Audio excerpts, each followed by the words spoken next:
신약성경 사도행전 22장 30절에서 23장 11절입니다. 로마의 천부장은 도대체 무엇 때문에 유대인들이 그렇게 격렬하게 바울을 향해서 공격적으로 고소를 하고 그를 죽이려고 하는지 그것이 궁금했습니다. 그가 채찍을 치려고 결박을 했다가 바울이 로마 시민이라는 말을 듣고 그의 결박을 풀어줍니다. 그리고 제사장들과 공회를 소집해서 바울을 그 앞에 세우게 됩니다. 이제 바울과 공회원들과의 격렬한 논쟁이 시작됩니다. 바울은 어떤 조직을 가지지도 교파도 전통도 그런 것에 대하여 관심이 없었습니다. 바울은 오직 예수 그리스도밖에 없었고 누구도 그를 변호해 주거나 그를 보호해 줄 자도 없었습니다.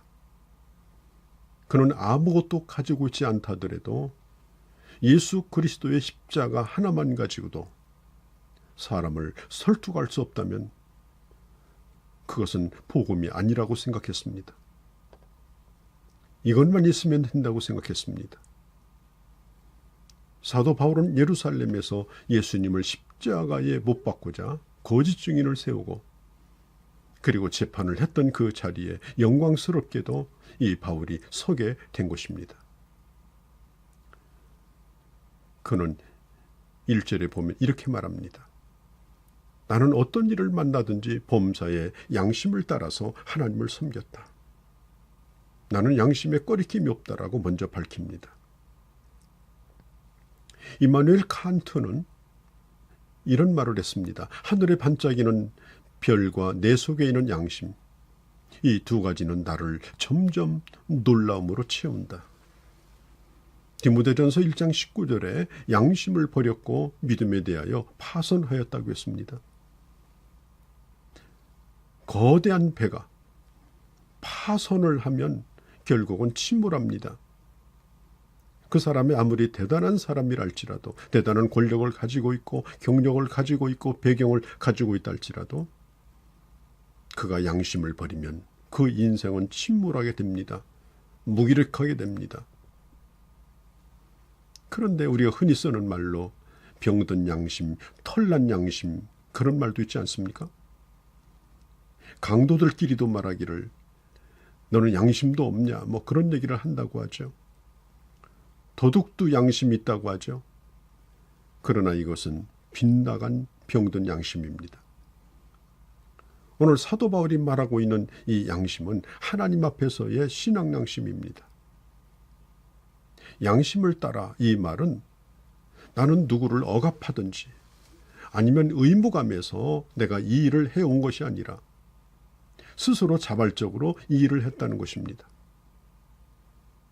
또 양심에 따라 행했다라고 하는 말은 남을 생각하는 마음, 남을 배려하는 마음, 그리고 사랑하는 마음 때문에 했다는 것입니다.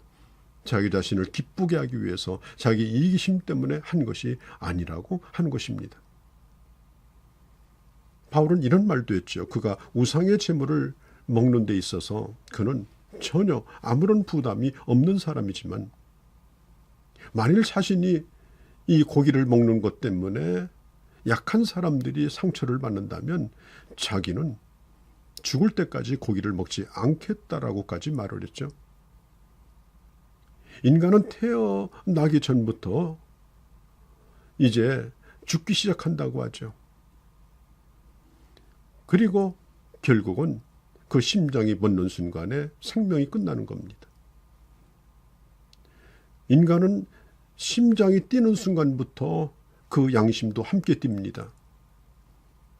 내 가슴 속에 끊임없이 펌프질하는 이 심장 소리를 들으며 우리는 양심 소리도 들어야 합니다. 빌라도가 예수님을 신문할 때 예수님에게 아무런 협의가 없는 것을 그는 잘 알았습니다. 예수님의 죽음을 두려워하지 아니하고 당당히 서서 재판하는 모습을 보면서 예수님에게서 하늘과 같이 맑고 그리고 당당함을 보고 그는 충격을 받았습니다. 그리하여 빌라도는 두려워서 손을 씻고 책임을 면하려 했습니다. 빌라도는 양심의 소리를 들었지만 양심의 소리대로 결정할 수 있는 능력이 그에게 없었습니다. 이 사람은 정치 군인입니다. 돈과 권력을 사랑하는 사람이었습니다. 그런 사람이랄지라도 죄 없는 예수 그리스도를 바라볼 때 하늘처럼 맑은 주님의 그 모습을 볼 때 그는 놀랐습니다. 어떤 때는 법적으로는 전혀 문제가 안 되지만 양심에 찔리는 사람이 감옥 밖에 많이 지금도 활보하고 다닌다는 사실입니다. 자, 종교 지도자들은 사도 바울을 죄인으로 몰고 가려고 했지만 바울은 한마디로 말합니다. 나는 꺼리낌이 없다. 이 말은 그때 당시 세속적인 이 종교 지도자들의 자존심을 강력하게 건드렸습니다. 2절에 보면 바울의 입을 치라고 말합니다. 더 이상 말하지 못하게 입을 닥치게 만들라는 것입니다. 제사장 입장에서 보면 적어도 공회에 끌려 나오면 어지간하면 살려달라고 애걸복걸하든지 고개를 떨구든지 아니면 자기 변호를 하는 그런 모습을 보여야 될 텐데 너무나 당당하게 나는 조금도 꺼리낌이 없다 이렇게 말하는 바울을 보니까 도리어 이들이 화가 난 것입니다. 바울은 당신들은 겉으로 그럴듯하지만 그러나 율법을 어기고 있기 때문에 하나님이 당신들을 치실 것이라고 3절에 말합니다.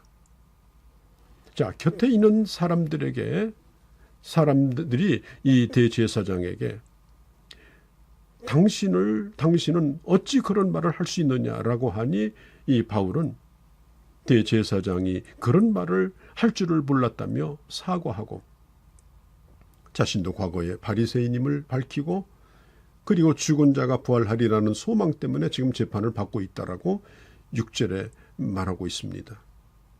자, 바울의 이 말을 들었던 이 공회 안에 있는 이 구성원인 바리새파 사람과 그리고 사두개파 사람들이 자기들끼리 격렬한 논쟁이 일어납니다. 바리새인은 부활을 믿고 있는 반면에 사두개인은 부활을 믿지 않았습니다. 부활을 믿는 바리새인들이 오히려 이 바울을 지지합니다. 그리고 사두개인들은 이 바울을 반대합니다.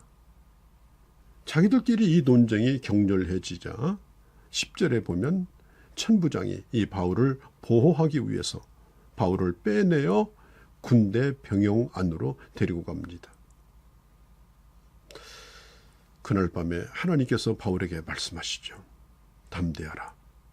네가 예루살렘에서 나의 일을 증언한 것 같이 노마에서도 증언하여야 하리라. 이 복음이 땅끝까지 증거되리라고 하는 이 말씀이 바울을 통해서 성취될 것을 다시 한번 확인시켜 주셨습니다. 바울은 이제 노마 병영으로 끌려갔기 때문에 거기서 언제 벗어날지 모르는 그런 상황이 되었지만 그러나 하나님은 바울에게 노마에 대한 비전을 주십니다. 그러나 어느 날, 어느 달, 어느 해에 어떤 과정을 거쳐서 노마에 가야 되는가 하는 것에 대해서는 주님은 말씀해 주지 아니하시고 그것을 비밀로 붙여 주셨습니다. 사실 사도 바울은 이 말씀이 있은 후로 2년 후에 노마로 가기 위해서 배를 타고 가다가 지중해 한가운데서 큰 풍랑을 만나게 되고 죽을 고생을 치르게 됩니다.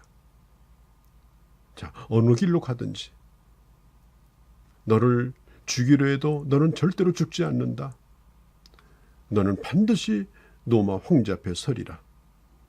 사도 바울은 지금 자신이 당하고 있는 오늘 이해될 수 없는 이런 격렬한 이런 고통, 이런 일들이 바로 하나님의 뜻이 이루어지고 있는 과정이라는 것을 그는 분명히 믿었기 때문에 오늘 자신이 겪는 일들을 담담하게 받아들이며 그리고 다시 한번 그 마음을 굳게 다잡는 그런 시간을 갖고 있는 것입니다.